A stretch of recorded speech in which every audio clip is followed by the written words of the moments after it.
Hello बच्चों, let's read the question. If A cross B is subset of C cross D and A cross B is not equal to phi, then prove that A is subset of C and B is subset of D.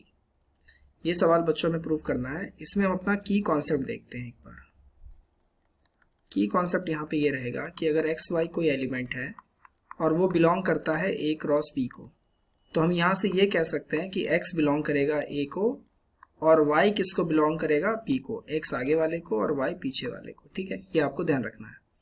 इसकी concept को आप ध्यान रखिए. अब यहाँ late कर लेते हैं, let A B belongs to A cross B. तो मैं यहाँ से क्या इंटरप्रेट कर सकता हूँ कि a किसको बिलोंग कर रहा है a को और b किसको बिलोंग कर रहा है सेट b को. ठीक है, अब क्योंकि a cross b is subset of c cross d, मतलब A क्रॉस B के सारे एलिमेंट C क्रॉस D में है, तो यानी मैं ये कह सकता हूँ कि जो AB एलिमेंट था वो C क्रॉस D को भी बिलोंग करेगा.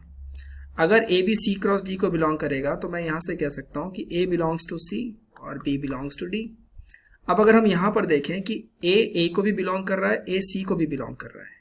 ठीक है, तो यानी A belongs to E and A belongs to C. इसका मतलब ये हो गया कि A is a subset of C. वहीं पे B को देखेंगे आप तो B belongs to B and B belongs to D. इसका मतलब ये हो गया कि B is subset of D.